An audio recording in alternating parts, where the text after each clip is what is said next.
Professor Felipe, na unidade 7, sobre o tema evolução, progresso e melhoria, são abordados alguns dos equívocos mais comuns quando as pessoas tratam do tema evolução. Como você, como professor, lida com isso dentro da sala de aula? A gente tenta pegar vários exemplos ao longo de várias situações de ensino, não só num dado momento do ensino, para mostrar como é que a seleção natural favoreceu a aquisição de uma ou outra característica. Certo. Então, se eu tiver, vou dar exemplo, se eu estiver falando de pulmão de mamífero, que é um pulmão mais elaborado que o pulmão de répteis, a gente vai mostrar qual foi a vantagem em se ter um pulmão daquele jeito, que na condição de um mamífero permitiu que ele sobrevivesse e se reproduzisse melhor. O que também não quer dizer que os répteis são mais ou menos evoluídos, né? Porque as pessoas tendem a achar que quem tem uma estrutura menos complexa que um outro é menos evoluído que aquele outro. Na realidade, essa questão da complexidade, ela é muito complexa, né? Mas ela tem que ser olhada a cada caso. Primeiro que há organismos que são bem recentes, que estão muito bem obrigados aí, e que são bem simples. Por exemplo, os vermes de tubo digestivo de animais, né? Por exemplo, esses vermes são descendentes de animais de vida livre e que perderam uma série de estruturas de sistema nervoso, de tubo digestivo, porque eles habitam um intestino onde a comida está pré-digerida, onde as variáveis ambientais não mudam, e ele não ter estruturas de sentido, estruturas elaboradas de digestão, e poder jogar toda essa energia para a reprodução é super vantajoso para ele. Então ele evoluiu para uma redução de complexidade em diversos aspectos da vida dele. Então nem sempre a evolução é por maior complexidade, pode ser por menor complexidade. Certo. Por outra complexidade, quando você olha para a biologia comparada, né, que é o principal material que mostra que a vida evoluiu, quando você olha para os seres vivos e compara eles, e busca uma explicação que dá sentido, seria evolução, você vê que uma bactéria que, por exemplo, que faz fotossíntese, como bactérias cenofícias, em termos de nutrição, ela é muito mais complexa que a gente.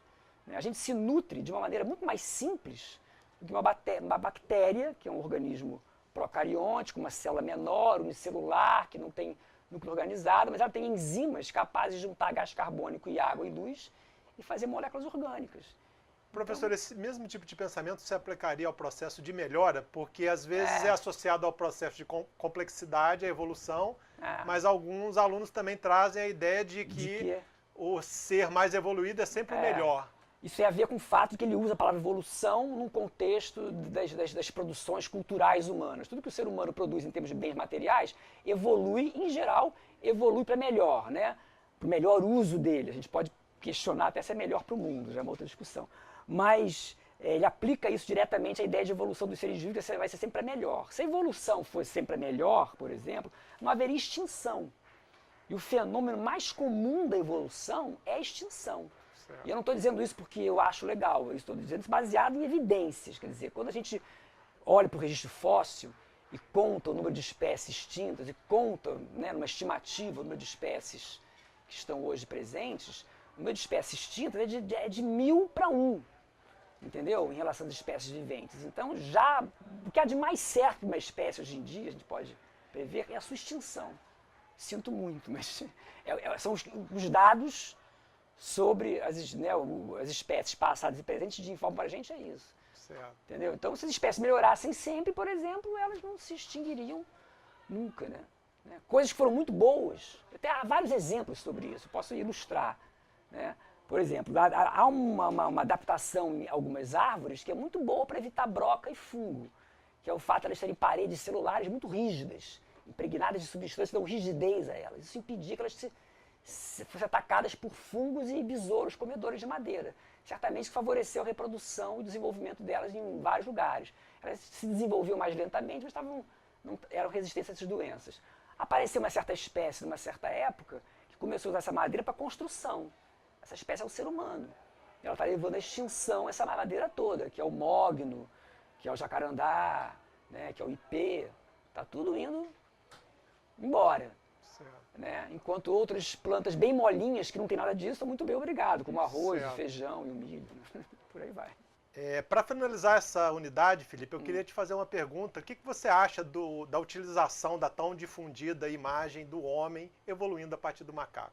Então, essa imagem é uma imagem que serve pra gente rir, né? Tem um monte de piadinhas e charges feitas com elas, né? E o Homo sapiens sempre no final, em alguma posição atualmente, né, grotesca, sentado no computador, enfim.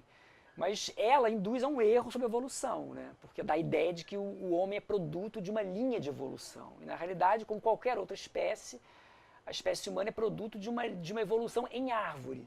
Né? Tem um ancestral comum de ser humano com chimpanzé, não é o chimpanzé que está atrás do nosso passado. Né? Tem um ancestral comum entre a linhagem humana e os chimpanzés, que é comum a essas duas linhas de evolução. Né? Depois temos ancestrais, eles foram muitos. Né? Se a gente pudesse voltar na África entre 2 milhões e 300 mil anos, ou até 30 mil anos, haveria mais de uma espécie de primata bípede andando lá. Essa é uma coisa que pouca gente sabe. Né? Você esbarraria com mais de uma espécie. Né? O Homo sapiens conviveu na África com o Homo erectus e com outros Homo que não vale a pena citar. Né? O Homo erectus saiu da África para a Ásia antes de Homo sapiens. Né? Então essa ideia de linha evolutiva era uma ideia totalmente furada. A gente até usa para mostrar para o aluno e tentar romper com esse senso comum. Né? Tudo que é senso comum muito difundido dá mais trabalho para o professor romper com a ideia. Mas essa é uma ideia mais ou menos fácil, eu diria, comparado com as outras que a gente já discutiu. Trabalhar. É.